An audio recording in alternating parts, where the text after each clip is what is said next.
Okay, this video is from the book Hidden History of Nutrition, Health, and Science by me, Pete Rogers. We're going to talk about the effect of endocrine disrupting chemicals, in particular estrogenic chemicals today. And I've given a bunch of lectures on this in the past, including over at Chef AJ's channel. I don't know if I did one ever at VegSource, but I maybe even have a playlist on it. Anyways, none of this stuff is in the medical books. And I'll just give you a perfect example. My ex-wife, was a doctor, and she had a lady friend who was OB-GYN doctor and a lawyer. And my wife goes, she's really smart. I bet she knows more than you. I'm like, yeah, right. Don't make me laugh. Okay, it's always a big joke. So I just talked to her for a little while. She's over in the kitchen, and I don't know if they're doing some type of, cosmetic injection or some other BS. So I just started asking her, what do you think about this estrogenic chemical, about this estrogenic chemical, about this estrogenic? She didn't know anything. She knows birth control pills, but she didn't know any of this stuff. So it's a big joke. That's been my experience repeatedly. And I talked to the endocrine doctors. They don't know any of this stuff. All right. I give them book recommendations. I recommend this book to them. This is the best book ever written on estrogenics. This is the guy, Anthony J. His YouTube channel is Dr. J. And he's very smart about lipid biochemistry and estrogenic chemicals. He's kind of an idiot if you get him to talk about nutrition because he's young. He's like, I don't know, 40-ish when he wrote this book. So he's still kind of macho, and the macho guys think you need to eat meat to be strong. So he doesn't know diet, but he's great on this, and the book was very clever and entertaining. So when you talk about estrogenic chemicals, estrogeneration, the estrogen generation, and the whole country's been feminized, more and more push in feminism, more and more affirmative action for women to give them jobs that used to be handled by men, more and more there's estrogenic chemicals in your tap water, like fluoride is toxic to the testicles, so is aluminum, and then there's atrazine in your tap water, there's glyphosate that's estrogenic, there is all these plastics, the phthalate plastics, the BPA plastics, and that atrazine in particular, what's sprayed on the non-organic corn, very powerful estrogenic. That's the one Tyrone Hayes, the black guy from Harvard, figured out that it's turning the male frogs into female frogs. Did they give him a big award, celebrate him as, Black History Month, Minority Scholar of the Month? No, they took his funding away, tried to discredit him, okay? That's how it goes in the real world, okay? Some safe affirmative action person who doesn't know anything, he's only got their job based on favoritism, they'll promote them and make them the head of Harvard, okay? But some guy who does genius level work and figures something out, they're going to screw him over and get rid of him because he's not controllable, okay? Anyways, a genius isn't controllable because a genius wants to wants to do something great, okay? They don't want to sit around kissing butt. They don't need to kiss butt. It's somebody who's mediocre and stupid. They have to kiss butt because otherwise they can't get a job, all right? Anyways, magnificent book. Okay, so number one, there's estrogenics in all the deodorant. That's why breast cancer, upper outer quadrant, used to be 25% of breast cancer in the 1920s.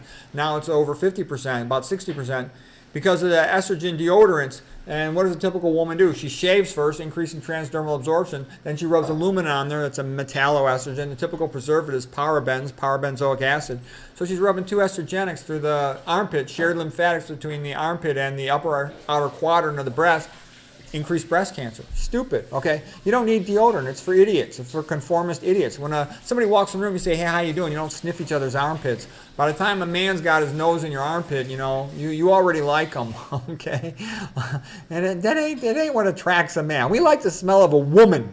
We don't need any chemicals. We don't need perfume. We don't need deodorant. We don't need nothing. We just like women, okay? We're made that way.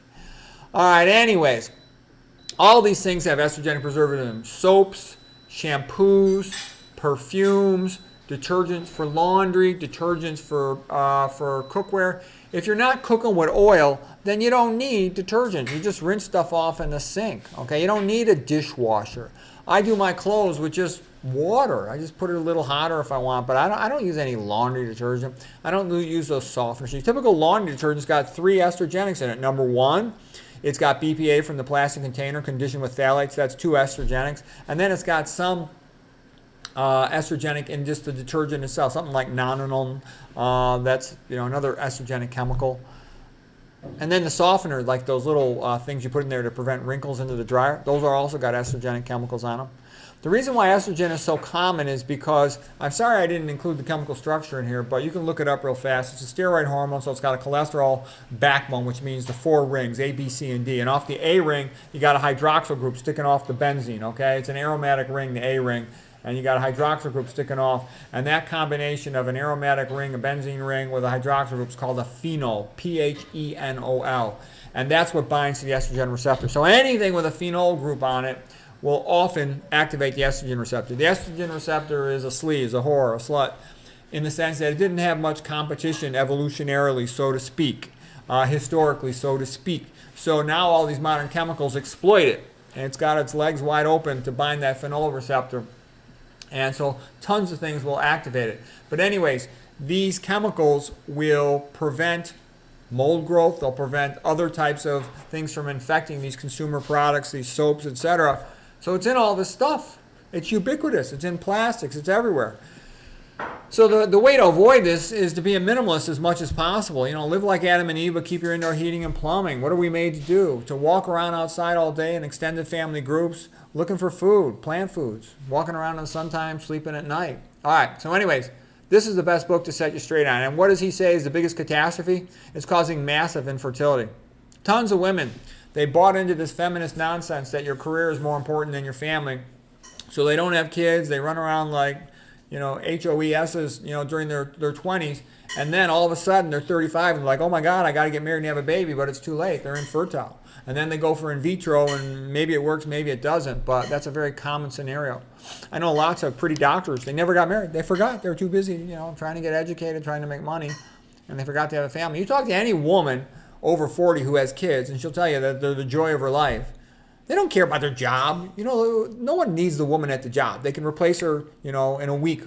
But to her family, her kids, she's the center of the whole world.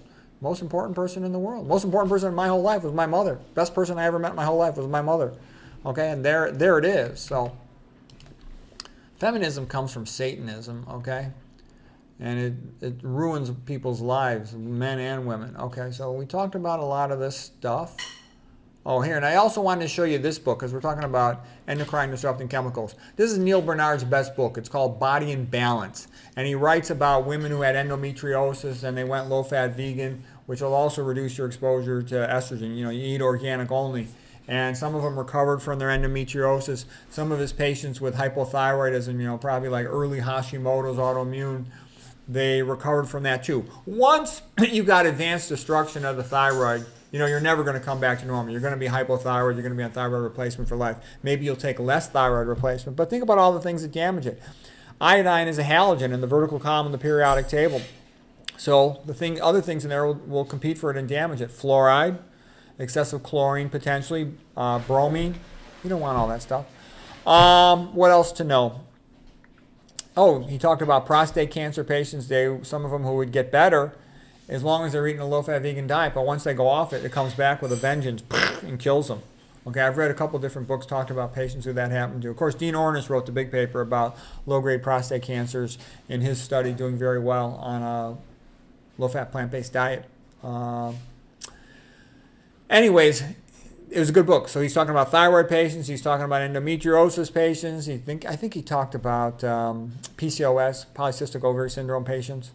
And it's a good book. So the bottom line is you get your hormones good. He also talked about the Asian women, that for them, menopause is no big deal. They just stop having their periods, but other than that, they're fine. Whereas in the American women, they got hot flashes and all these other drama symptoms.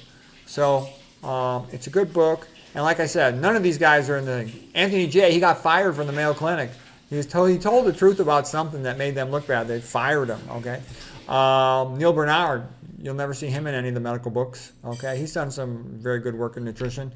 So anyways, that's how it works. You do something good, you don't get celebrated in medicine, you get ostracized.